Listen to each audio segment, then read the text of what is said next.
ప్రేమ, దయ, శాంతి, సహనం లాంటి గొప్ప గొప్ప విషయాల్ని చెప్పడమే కాదు, ఆచరించి త్యాగం చేసినటువంటి వ్యక్తి జీసస్ మృతి చెందినటువంటి రోజు.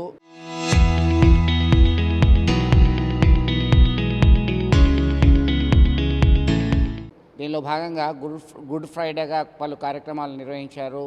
కరీంనగర్లో ఉన్నటువంటి లూర్దు మాత చర్చ్లో ఉన్నాం ప్రస్తుతము. దీనికి సంబంధించిన వివరాలు మనం తెలుసుకుందాం. మనతో మాట్లాడడానికి స్థానిక చర్చ్ ఫాదర్ ఉన్నారు. ఏం జరిగింది అసలు, దీనికి సంబంధించినటువంటి విషయం ఏంటి అసలు? అందరికీ నమస్కారం. పరిశుద్ధ లూర్దు మాత దేవాలయం, జ్యోతినగర్, కరీంనగర్. నా పేరు ఫాదర్ సంతోష్. మేమందరం కూడా చర్చ్ కమిటీ మెంబర్స్. ఈరోజు ప్రత్యేకంగా మేమందరం పవిత్ర శుక్రవారం గుడ్ ఫ్రైడేని కొనియాడుతున్నాం. అందరికీ పవిత్ర శుక్రవారం గుడ్ ఫ్రైడే శుభాకాంక్షలు. ఎందుకు ఒక సామాన్య శుక్రవారాన్ని పవిత్ర శుక్రవారంగా, గుడ్ ఫ్రైడేగా, మంచి శుక్రవారంగా ఎందుకు చెప్తాము అనంటే, మన జీవితాలకు ఎప్పుడు ఎక్కడ ఏ విధంగానైనా మంచి జరిగినప్పుడు అది ఒక్క తరానికే కాకుండా భవిష్యత్ తరాలకు కూడా దిశ నిర్దేశం చేస్తుందని తెలిసినప్పుడు తప్పకుండా దానిని తరతరాలుగా ప్రతి ఒక్కరూ గుర్తుపెట్టుకుంటారు. అందులో భాగంగానే ఈస్టర్కి ముందు రోజున శుక్రవారం రోజు, అంటే క్రీస్తు మరణించిన రోజు ని పవిత్ర శుక్రవారంగా, గుడ్ ఫ్రైడేగా విశ్వవ్యాప్తంగా ప్రతి ఒక్కరము కూడా జరుపుకుంటాం. ముఖ్యంగా కథోలికులు, క్రైస్తవులంగా మేమందరం కూడా ఈ రోజున ప్రత్యేక ప్రార్థనలు చేస్తాం.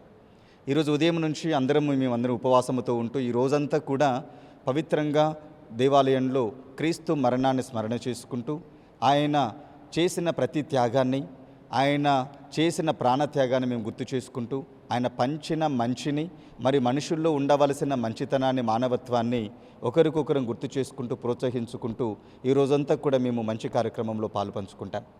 అయితే ఈ కార్యక్రమం 40 రోజుల క్రితం మొదలైంది. దీనిని తపస్సు కాలం అంటాం, ఉపవాస కాలం అంటాం, ఆశీర్వాద కాలం అంటాం, దీవెనల కాలం అంటాం. ఎందుకనంటే మనిషి తనకున్న జీవితం నుంచి ఇంకొక మెట్టు ఎదగడానికి తనలో ఉన్న బలహీనతలు, అంటే కోపం కావచ్చు, పగ కావచ్చు, ప్రతీకారం కావచ్చు, అహంకారం, మరియు మనిషిని ఇంకొక మనిషితో ప్రేమగా మాట్లాడలేకపోవడం కావచ్చు. ఈ రోజుల్లో ప్రత్యేకంగా ఒంటరితనం అనేది పెరిగిపోతుంది. తనకు తానే ఒంటరిగా మనిషి మిగిలిపోతూ ఉంటే ఆ మనిషిలో ఉన్న మానవత్వాన్ని తట్టి లేవనెత్తి ఒంటరితనాన్ని పారద్రోలి, కోపము, పగ, అహంకారాన్ని తగ్గించి, ఓర్పు సహనాన్ని పెంచి, ఐక్యతా సఖ్యతలను పంచిన మానవ మహనీయుడే క్రీస్తు ప్రభువు. క్రైస్తవులైన మా అందరికీ కూడా క్రీస్తు ప్రభు ఒక దేవుడుగా కనిపిస్తాడు. కానీ చాలామందికి, అంటే దేవుడంటే నమ్మకం లేని వారికి, ఇతర మతాల వారికి క్రీస్తు ప్రభు ఒక సమాజ సంస్కర్తగా కనిపిస్తాడు. ఇతర మతస్థులు, దేవుడంటే నమ్మకం లేని వాళ్ళు బైబిల్లో ఒక పుస్తకంగా చదివే వాళ్ళకి అందులో ప్రత్యేకంగా ఏమి కనిపిస్తుంది అనంటే, మనిషిగా బ్రతకడానికి చేసిన దిశానిర్దేశం మనందరికీ కనిపిస్తుంది.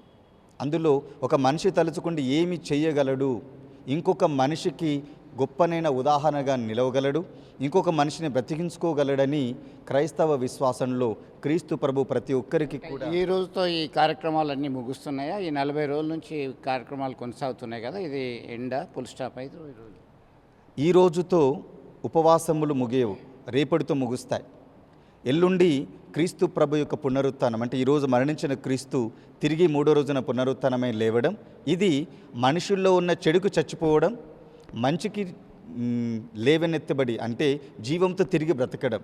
ఒక మనిషి ఎప్పుడూ కూడా అహంకారంతో ఉంటాడు, కోపంతో ఉంటాడు, లేకపోతే ఎవరైనా బాధ పెట్టి మాట్లాడకుండా దూరంగా ఉన్నారనుకోండి, తన తప్పు తెలుసుకుని పాపానికి మరణించి క్రీస్తు ప్రభువులో మానవత్వానికి బ్రతకడమే నిజమైన ఈస్టర్ పండుగ.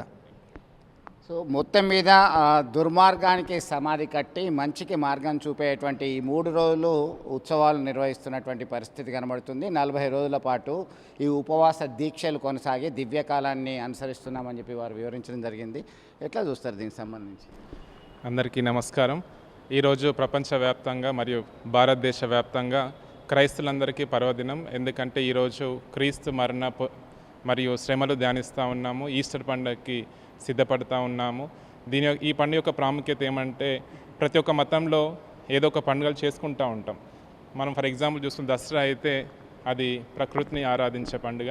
కానీ గుడ్ ఫ్రైడే పండుగ మాత్రం దేవుని యొక్క ప్రేమ, ప్రతి మనిషి మీద చూపించే ప్రేమ, దానికి చిహ్నం అన్నమాట.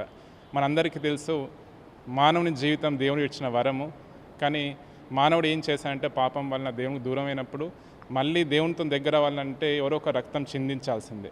ఆ రక్తం చిందించడానికి మనం క్రిస్మస్ అప్పుడు దేవుడే మానవ రూపంలో వచ్చి ఈ ఈస్టర్ ఫ్రైడే రోజు, ఈ గుడ్ ఫ్రైడే రోజు మన కోసం శిలువ మీద రక్తం చిందించి తన ప్రేమను చూపించి అదేవిధంగా ఆ ప్రేమను ఇతరులకు పంచాలని చెప్తూ ఇతరులకు క్షమాగుణం పంచుతూ మనలో ఉన్న గర్వం అహంకారం తొలగించుకుంటూ సర్వ మానవులను ప్రేమించిన ఉద్దేశంతో ఈ పండుగను జరుపుకుంటున్నాము. ఈ పండుగ కేవలం క్రైస్తవులకే కాదు, ఇది ఒక ప్రేమ పండుగ అనొచ్చు. ఈ పండుగ అందరూ జరుపుకోవాలని, అందరూ ఆనందంగా జీవించాలని కోరుకుంటూ సెలవు తీసుకుంటున్నాను. మొత్తం మీద మరొకసారి ఈ దివ్యమైనటువంటి కాలాన్ని అందరూ స్మరించుకుంటూ వారి మార్గాన్ని అనుసరించడానికి ప్రయత్నం చేయాలనేటువంటి అభిలాషతో ముందుకు వస్తున్నటువంటి పరిస్థితి మనం గమనించవచ్చు. వీడియో జర్నలిస్ట్ సుమంత్తో కలిసి చంద్రశేఖర్, RTV, కరీంనగర్.